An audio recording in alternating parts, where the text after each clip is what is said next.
हमारा by square बराबर क्या है 3 है। इसमें मिस्टेक है, हालांकि ये मिस्टेक होने के बाद भी हो जाएगा, ऐसी बात नहीं है, लेकिन क्या है कि मिस्टेक है। तो यहाँ पे आएगा बाई स्क्वायर बराबर 3 आ रहा है, यहाँ आएगा जो बाई स्क्वायर बराबर क्या आएगा 3 आएगा। तो मिस्टेक के बाद भी हो जाएगा, ऐसा कुछ नहीं है कि नहीं होगा। और मिस्टेक के बाद मैंने बताया भी है उसमें वीडियो में, पहली वाली वीडियो में करके बता दिया है, हो गया। ये भी स्क्वायर रहेगा और यहाँ ये भी देखो स्क्वायर रहेगा, यहाँ ये भी स्क्वायर, ये भी स्क्वायर, क्योंकि इसमें बाई मिस्टेक जब आ रहा है तो इसमें केवल वन एलिमेंट, इससे पिछले वाली वीडियो में देखा होगा कि इसमें केवल वन एलिमेंट क्या आ रहा था, कॉमन आ रहा था। और वन एलिमेंट कॉमन आ रहा है, जबकि हमारे ऑप्शन में कहीं भी वन एलिमेंट कॉमन वाली बात कहीं नहीं है। इसमें देखो 2 एलिमेंट कॉमन, इसमें 4 एलिमेंट कॉमन, इसमें 4 से ज्यादा, इसमें 0 एलिमेंट कॉमन। तो इनमें से कोई भी क्या है, सेटिस्फाई नहीं कर रहा कोई भी इसमें से ऑप्शन। इसलिए इसमें जो ऑप्शन आएगा या तो आएगा वन एलिमेंट वाला अलग से, जैसे मैंने ये ऑप्शन बना दिया, इसको मैंने अलग से डाल दिया, only one element, only one. Question है हमारा ये, राइट क्वेश्चन हमारा ये है। Example, let A and B two set, define इस तरह से डिफाइन है टू सेट कि एक्स वाई बराबर बाई स्क्वायर अपॉन 3, यानी बाई की जो वैल्यू है वो हमारी क्या आएगी, बाई स्क्वायर बराबर 3 आ रहा है। तो ये जो ए सेट है ना, वो इस प्रकार का सेट है भाई कि इसमें बाई की जो वैल्यू है ना वो तो रहेगी या तो 3 प्लस के रहेगी या 3 माइनस के रहेगी, इसके अलावा नहीं हो सकती। यहाँ कोई एक्स की वैल्यू आएगी और यहाँ भी कोई एक्स की वैल्यू आएगी। एक्स की किसी भी वैल्यू के लिए ये या तो प्लस रहेगा या माइनस रहेगा। और बी जो सेट बनेगा वो इस तरह से बनेगा कि उसमें क्या होगा, एक्स की जो वैल्यू है, यहाँ से देखो एक्स स्क्वायर बराबर 2 है, तो एक्स की वैल्यू प्लस माइनस 2 आएगा। तो एक्स की वैल्यू या तो √2 रहेगी और बाई रहेगा, या फिर कैसा एलिमेंट रहेगा, -√2 वाला और बाई। अब हम यहाँ देख पा रहे हैं कि इसमें जो कॉमन वाली बात आ रही है वो एक ही कंडीशन पे आ सकती है, या तो एक्स की वैल्यू √2 हो जाए या एक्स की वैल्यू -√2 हो जाए। तो यहाँ देखो, अगर मैं एक्स की वैल्यू क्या ले लेता हूँ, √2 ले लेता हूँ, तो एक्स की वैल्यू √2 होने पर बाई की वैल्यू √3 रहेगी, या एक्स की वैल्यू √2 होने पर बाई की वैल्यू -√3 रहेगी। दूसरी कंडीशन क्या है कि एक्स की वैल्यू में -√3 ले लूं तो या तो -√3 रहेगी, -√2 और √3, या रहेगी -√2 और -√3। ये 4 एलिमेंट कॉमन आ गए। देखो एक्स की वैल्यू अगर मैं √2 देता हूं तो 2 एलिमेंट इससे मिलेंगे, 2 एलिमेंट इससे मिलेंगे। और अगर एक्स की वैल्यू में क्या लेता हूं, -√2 लेता हूं तो 2 एलिमेंट इससे मिलेंगे और 2 एलिमेंट इससे मिलेंगे। तो 4 एलिमेंट कॉमन आ गए, 4 एलिमेंट कॉमन आ गए। तो इस हिसाब से अब हम देख पा रहे हैं कि यहाँ जो ऑप्शन है हमारा वो कौन सा है, 4, ओनली 4 वाला, ये सही है। नेक्स्ट क्वेश्चन, एक क्वेश्चन दिया हुआ है, ये KVSPGT 2022 में आया है। लेट ए बराबर 0, लेट ए बराबर 0, और जिसमें क्या है, ए में कौन कौन से एलिमेंट आ रहे हैं, 0 से लेकर कहां तक के एलिमेंट आ रहे हैं, 0 से लेकर 9 तक के एलिमेंट आ रहे हैं। टोटल एलिमेंट 10 है, लेकिन 0 से लेकर 9 तक के आ रहे हैं। इट्स सबसेट बी, ये होता है कि ये सबसेट बी का है। C and D are defined as, it's subset D, C and D are defined as, यानी कि बी जो है ना, it's subset B C D, इसके 3 सबसेट हैं। एक तो बी इसका सबसेट है जो इस तरह से है कि एक्स इज ओड इंटीजर, तो बी जो बनेगा हमारा वो इस तरह से बनेगा, ओड इंटीजर आने चाहिए। ओड इंटीजर कौन से हैं, 1, 3, 5, यानी बी में कौन कौन से आएंगे, 1, 3, 5, 7 और 9, ये आ गए बी में, क्योंकि कह रहा है ना बी एक्स दैट इस प्रकार का है कि ओड इंटीजर आ रहे हैं, ये आ गए बी, तो ये बन गया हमारा। अब बात आती है सी की, तो सी कौन सा बन जाएगा हमारा, एक्स इज इवन इंटीजर, तो सी में कौन कौन से एलिमेंट आएंगे हमारे, सी में आएगा हमारा 2 है, 4 है, 6 है, 8 है, ये हमारे किस में आ जाएंगे, 0 भी आ जाएगा, 0 भी आ जाएगा, 0 भी आ जाएगा, 0, 2, 8, 4, 6 ये आ जाएंगे। ये सी में आ जाएंगे। अब डी में क्या आएगा, डी कह रहा है हमारा, डी किस प्रकार का है, डी हमारा इस तरह का है कि एक्स जो है ना वो less than equal to 5, X की जो वैल्यू है वो लेस देन इक्वल टू 5 है। तो डी में कौन कौन से आ जाएंगे हमारे, डी में जो एलिमेंट आएंगे वो कौन कौन से आएंगे, डी में आएगा देखो, एक तो 0 आएगा, एक 1 आएगा, एक 2 आएगा, एक 3 आएगा, एक 4 आएगा, एक 5 आएगा। 5 भी आएगा, क्यों आएगा, क्योंकि less than is equal to 5 लगा हुआ है, तो ये हमारे डी में एलिमेंट आएंगे। देन द सेट ऑफ, ये कह रहा है बी डी सी का इंटरसेक्शन। तो पहले हम क्या ले लेते हैं, ये वाला इंटरसेक्शन ले लेते हैं, डी और सी का इंटरसेक्शन। तो डी और सी का जो इंटरसेक्शन आएगा उसमें कौन कौन से एलिमेंट आएंगे, देखो 2 आ रहा है, 4 आ रहा है, 2 आ रहा है, 4 आ रहा है, 4 आ रहा है और 0 आ रहा है, यानी कि 2 4 और 0 आ रहे हैं, 2 4 और 0 आ रहा है, यानी कि 0। अगर मैं बात करूं डी यूनियन सी की अगर मैं बात करता हूं तो डी यूनियन सी में हमारे एलिमेंट आएंगे, सॉरी इंटरसेक्शन नहीं है, यूनियन है, यूनियन में कौन से आएंगे 0 1 2 3, यानी कि ये दोनों एलिमेंट आ जाएंगे। देखो 0 आ जाएगा, 1 आ जाएगा, 2 आ जाएगा, 3 आ जाएगा, 4 आ जाएगा, 5 आ जाएगा। देखो ये तो डबलिंग हो रही है, तो ये तो एक बार आएगा, 6 आ जाएगा और 8 आ जाएगा। ये हमारा डी यूनियन सी आ गया। अब इसका इंटरसेक्शन लेना बी के साथ, तो इसका इंटरसेक्शन किसके साथ लेना है, बी के साथ इंटरसेक्शन लेना है, किसका, डी यूनियन सी का इंटरसेक्शन लेना है। तो कैसे आएगा, डी यूनियन सी का, देखो बी जो है उसमें क्या है 1 3 5 7 9 है, और इसमें से देखो 1 3 5 7 तो इसमें आ नहीं रहा। तो देखो दोनों का जब इंटरसेक्शन लूंगा मैं तो कॉमन एलिमेंट कौन कौन से आ रहे हैं, देखो 1 आ रहा है, 3 आ रहा है, 5 आ रहा है, 7 आ रहा है, ये कॉमन एलिमेंट आ गया। तो इसका आंसर क्या हो गया, ये हो गया। देखो 1 3 5, 1 3 5 7, 1 3 5 7 नहीं आएगा, 7 नहीं आएगा, सॉरी 7 नहीं आएगा। देखो 1 3 5, 1 3 5 तक आ रहे हैं एलिमेंट, और देखो 1 3 5, 1 3 5, ये वाला आंसर है हमारा, ये वाला आंसर। सर्वसमुच्चय क्या होता है, सर्वसमुच्चय, सर्वसमुच्चय वह समुच्चय होता है जिसमें उस पर चर्चा किए जा रहे सभी समुच्चयों के तत्व शामिल हों। सर्वसमुच्चय को बोलते हैं यूनिवर्सल, तो बोलते हैं यूनिवर्सल। यूनिवर्सल सेट क्या होता है, यूनिवर्सल सेट क्या होता है, यूनिवर्सल सेट जो होता है वो क्या होता है, एक तरह से सार्वभौमिक। तो यूनिवर्सल में ना जैसे हम कोई 2 सेट ले रहे हैं, 3 सेट ले रहे हैं, जितने भी सेट ले रहे हैं, तो अगर उनका एक यूनिवर्सल सेट हम कंटेन करें तो उस यूनिवर्सल सेट में हम कोई यूनिवर्सल सेट डिफाइन कर रहे हैं अपनी तरफ से, तो जितने भी हम जिन पर भी चर्चा कर रहे हैं ना सेटों पर, उन सेटों के सारे एलिमेंट उस समुच्चय में होने चाहिए भाई, वो होता है यूनिवर्सल। वो क्या होता है, यूनिवर्सल होता है, यूनिवर्सल सेट होता है। मतलब ये है कि हम किसी क्वेश्चन में हम मान के चलो 10 सेट लेके चल रहे हैं, 10 सेटों से रिलेटेड कोई क्वेश्चन है हमारा, तो 10, अब उन सब का यूनिवर्सल जो होगा ना, उन 10 को कंटेन करते हुए 10 के सारे एलिमेंट उस यूनिवर्सल सेट में होने चाहिए।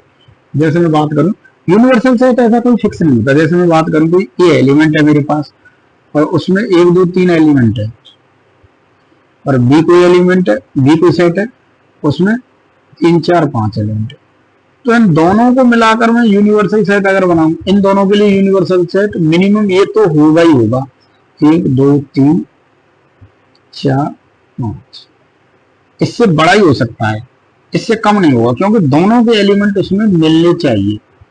ये होता है यूनिवर्सल। हालांकि सार्वभौमिक जो यूनिवर्सल जो सेट होता है उसमें सारे रिलेशन, मतलब सेट होते हैं उसमें, सारे सेट जितने भी सेट हैं सारे सेट उसके अंदर पाए जाते हैं। देखो सर्वसमुच्चय का चयन, सर्वसमुच्चय का चयन खुद हम अपनी मर्जी से करेंगे, जिसमें क्या है कंटेक्स्ट, जिसमें क्या होगा कि जो हम सेट ले रहे हैं ना वो सेट उसमें इंक्लूड होने चाहिए, उससे ज्यादा हो जाए, एक आधा एलिमेंट कम ना रहे, वो होता है यूनिवर्सल। सभी उप समुच्चय सर्वसमुच्चय के अंदर ही होते हैं, जितने भी सेट है ना वो सर्वसमुच्चय के अंदर पाए ही जाएंगे। वो एक तरह से मान के चलो परमात्मा है, सभी समाहित है, हाथी के पाँव में सबका पाँव, सारे सेट है ना वो उसी में समाहित है।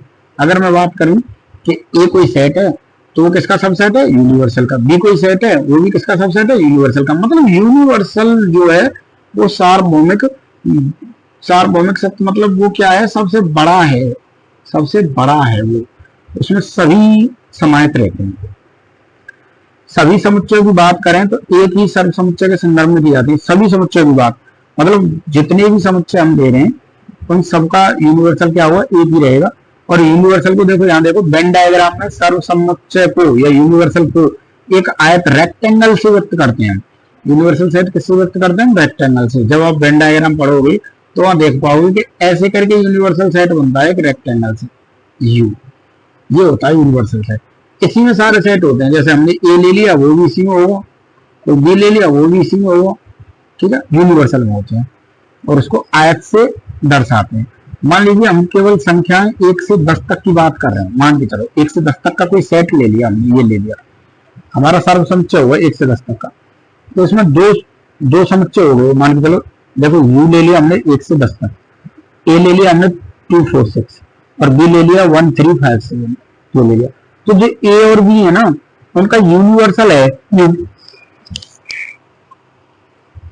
क्या यूनिवर्सल है। मतलब कुल मिला के ये है कि जितने भी सेट हैं वो यूनिवर्सल के क्या होते हैं, अंदर होते हैं।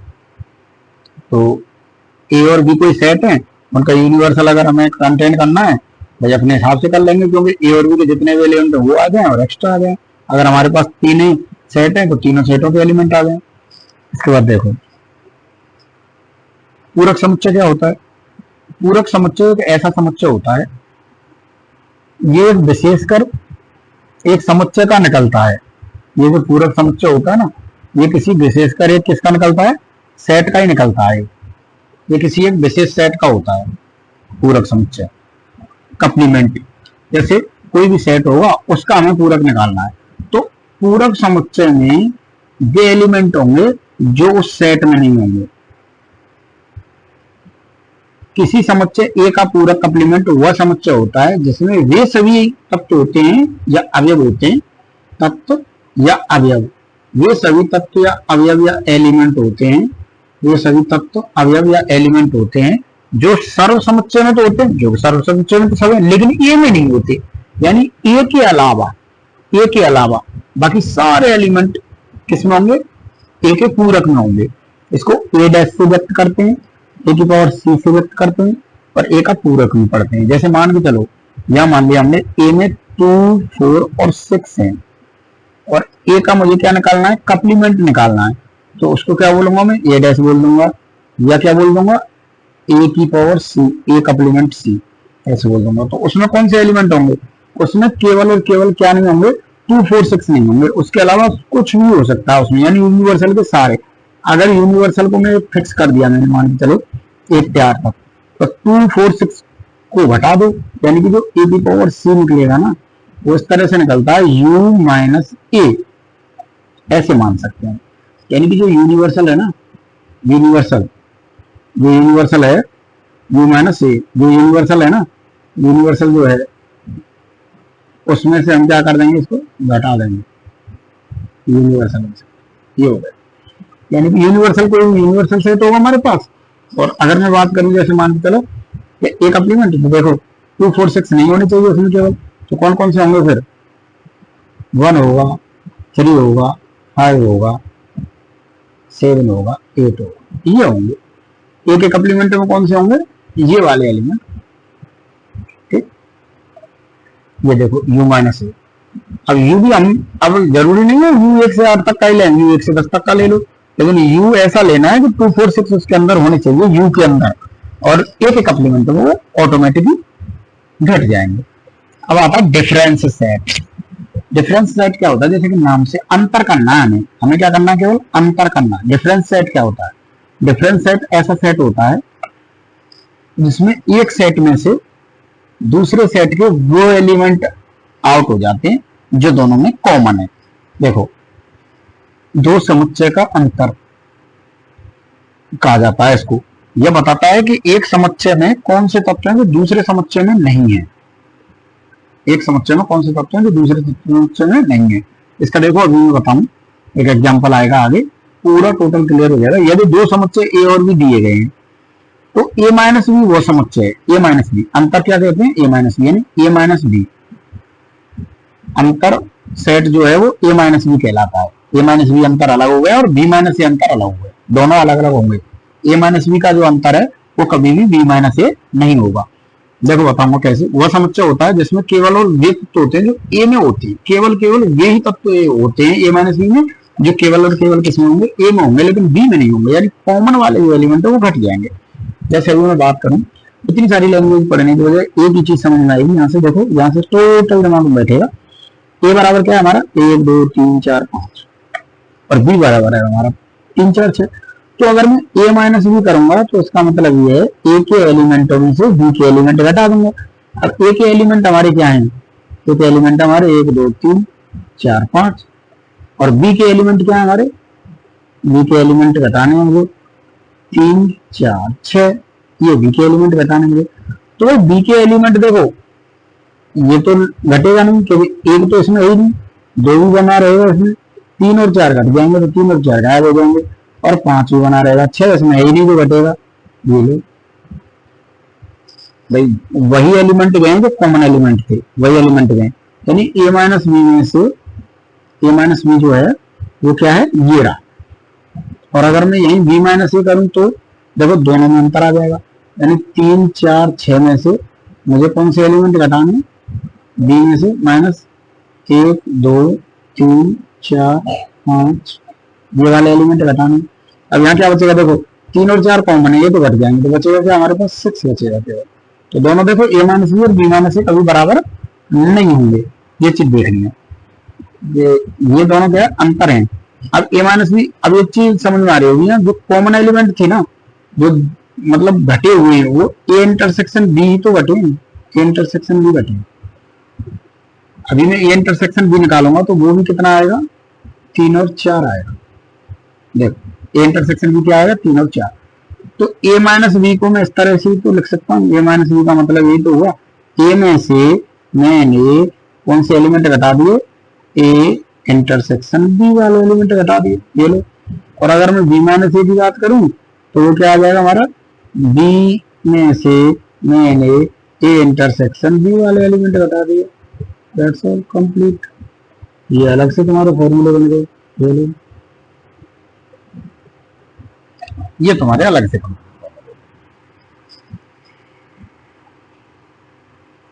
ठीक है, नेक्स्ट एक आता है डेमोर्गन लॉ। मान लीजिए ए और बी सार्वभौमिक समुच्चय है। डेमोर्गन लॉ क्या कहता है हमारा कि ए और बी सार्वभौमिक समुच्चय यू के उपसमुच्चय, भाई यू के तो सारे के सारे समुच्चय क्या होंगे, यू के उपसमुच्चय होंगे। तो डेमोर्गन लॉ क्या कहता है हमारा, डेमोर्गन ने दो नियम दिए हमारे, डेमोर्गन ने दो नियम दिए हमारे। तो डेमोर्गन ने जो दो नियम दिए, तो पहला नियम है हमारा, पहला नियम क्या कहता है हमारा, फर्स्ट लॉ डेमोर्गन का, कि ए यूनियन बी करें और उसका क्या निकाल रहे हैं हम, कप्लीमेंट निकाल रहे हैं। कप्लीमेंट मतलब पूरक, ए यूनियन बी करें और उसका पूरक निकालें, तो किसके बराबर आता है, ए यूनियन बी अगर हम कर रहे हैं और उसका पूरक निकाल रहे हैं तो ए का पूरक निकाल लो और बी का पूरक निकाल लो और उसका इंटरसेक्शन कर लो, दोनों बराबर आते हैं। ये कहा था डेमोर्गन ने, यानी कि ए और बी का हम संग करें और उसका पूरक निकालें, या फिर ऐसा कर लें हम कि ए और बी के पूरक निकाल लें और उनका क्या ले लें, इंटरसेक्शन ले लें, तो बराबर आते हैं। तो ये डायरेक्ट याद करने की चीजें हैं, ये कई बार पूछा भी गया है और डायरेक्ट पूछ भी लेता है, टीजीटी पीजीटी में तो अक्सर पूछता रहता है। और दूसरा नियम क्या कहता है हमारा, कि ए इंटरसेक्शन बी और इसका निकालें हम कॉम्प्लीमेंट, इंटरसेक्शन बी का क्या निकालें, कॉम्प्लीमेंट निकालें। या तो पहले कर लो ए इंटरसेक्शन बी, ए और बी का क्या कर लो, छेदक यानी इंटरसेक्शन कर लो और उसका फिर कॉम्प्लीमेंट ले लो, या फिर ए का कॉम्प्लीमेंट ले लो और बी का कॉम्प्लीमेंट ले लो, उनका यूनियन कर दो। तो ये कहलाता है हमारा दूसरा नियम। अब दोनों ही नियम बहुत इंपॉर्टेंट है और दोनों ही नियम को हम वेरीफाई कर लेंगे। जैसे अभी यहाँ हम एक नियम को मैं वेरीफाई करके बता रहा हूँ, डेमोर्गन का एक नियम मेरे पास है, इसको मैं वेरीफाई कर रहा हूँ। जैसे यूनिवर्सल हमारा ये रहा, कोई ना कोई यूनिवर्सल तो लेना पड़ेगा, तो डैश निकालना है तो भाई यूनिवर्सल में से घटाना पड़ेगा, क्योंकि ए डैश जो होता है वो क्या होता है, यू माइनस ए होता है कि नहीं। तो यहाँ मुझे यूनिवर्सल की जरूरत पड़ेगी, ठीक है। तो अभी देखो हमारा फर्स्ट नियम क्या था, डे मॉर्गन का फर्स्ट नियम ये था, इसको हम सेटिस्फाई कर लेते हैं, क्या ये सही है? तो सबसे पहले हमें चाहिए ए यूनियन बी। सबसे पहले क्या चाहिए हमें? A union B. तो देखो ए यूनियन बी में करता हूं, ए यूनियन बी अगर मैं करूंगा तो ए के जो एलिमेंट है वो ये रहे, और यूनियन बी के जो एलिमेंट है वो, क्रम का कोई इश्यू नहीं आता भाई, क्रम का कोई इश्यू नहीं आएगा, है ना। 1 2 3, देखो 3 दोनों में कॉमन है, एक बार आ जाएगा, तो ये आ गया हमारा ए यूनियन बी। ये क्या आ गया हमारा? ए यूनियन बी आ गया, ठीक है। अब उसका क्या करना है हमें? कप्लीमेंट करना है। ए यूनियन बी का क्या करना है मुझे? कप्लीमेंट करना है। ए यूनियन बी निकाला और इसका सी यानी कप्लीमेंट कर दिया मैंने। तो कप्लीमेंट करूंगा तो किसमें से करूंगा? यू में से मैं क्या घटा दूंगा? ए यूनियन बी को घटा दूंगा। और ए यूनियन बी को जब मैं यू में से घटाऊंगा तो यू है हमारा 1 2 3 4 5 6 7 और 8, ये हमारा यू है। और इसमें से क्या घटेगा हमारा? 1 2 3 4 और 5, ये घट जाएगा हमारा। तो यहां तक तो घट गई, तो क्या बचा मेरा? 6 7 8 बचा। ये क्या बच गया मेरा? ए यूनियन बी का क्या बच गया? कप्लीमेंट बच गया, ए यूनियन बी का कप्लीमेंट। दूसरी चीज क्या है हमारी? ए यूनियन बी का कप्लीमेंट आ गया। दूसरा क्या है हमारा? ए का कप्लीमेंट ले लूं मैं, इंटरसेक्शन फिर बी का कप्लीमेंट ले लूं, तो वो दोनों क्या आने चाहिए? बराबर आने चाहिए। समीकरण 1 में दे दिया इसको। तो ए का कप्लीमेंट ले रहा हूं, ए का कप्लीमेंट लूंगा तो यू में से ए घटा दूंगा, ये तो आएगा ए का कप्लीमेंट। यू में से ए घटाऊंगा तो यू क्या है मेरा? 1 से 8 तक का नंबर है, और ए क्या है मेरा? 1 से 3 तक का नंबर। तो देखो कौन सा बचेगा? सीधा सीधा लिख दे रहा हूं मैं, है ना। 4 5 6 7 और 8 ये बचेगा मेरा, ठीक है। ए कप्लीमेंट है। और बी कप्लीमेंट में कितना बचेगा? बी कप्लीमेंट यू माइनस बी करूंगा मैं, और यू मेरा 1 से 8 तक का है, और बी कितना? 3 4 5।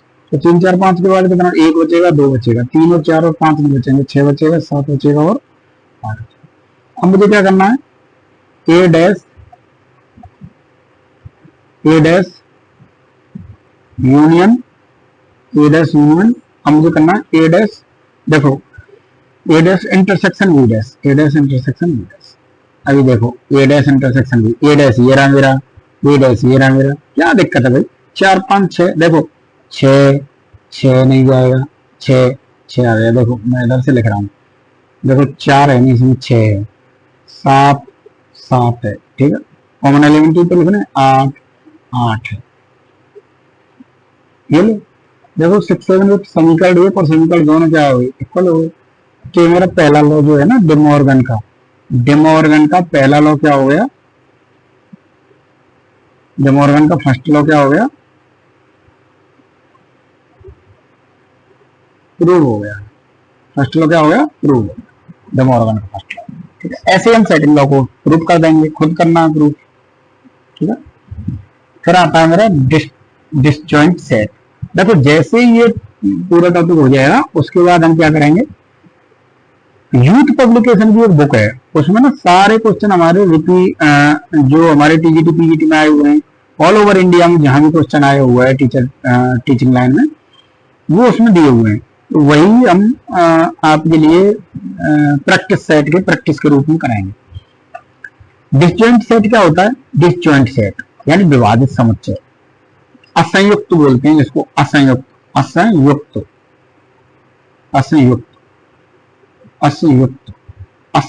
यानी संयुक्त नहीं है वो। तो सीधा सीधा डिसजॉइंट का मतलब यह है कि 2 सेट हमारे दे रखे हैं, वो डिसजॉइंट कहलाएंगे। कब? जब दोनों में कोई भी एलिमेंट कॉमन ना हो, यानी अगर उनका हम क्या लें? इंटरसेक्शन लें तो वो क्या आ जाए? फाई आ जाए। यानी 2 समुच्चय में कोई भी सामान्य अवयव कॉमन एलिमेंट ना हो तो उसे डिसजॉइंट सेट कहते हैं। जैसे ए हमने ले लिया मान के चलो 1 2 3, और बी हमने ले लिया मान के चलो 5 6 7। भैया दोनों अगर मैं ए इंटरसेक्शन बी करूं तो क्या आएगा? इसके अंदर कुछ आएगा क्या? कुछ नहीं आएगा। इसी को हम क्या बोल देंगे? फाई, या फिर क्या बोल देंगे? इसको फाई बोल देंगे। इसके अंदर कुछ नहीं आएगा, सीधा सीधा। तो ये क्या आ गया? ये डिसजॉइंट हो गई। और अगर कुछ ना कुछ आ जाता तो वो डिसजॉइंट नहीं होते। हमें इंटरसेक्शन लेने पर क्या मिलेगा? खाली समुच्चय मिलेगा, एम्प्टी सेट मिलेगा। तो क्या कहलाएंगे? डिसजॉइंट कहलाएंगे।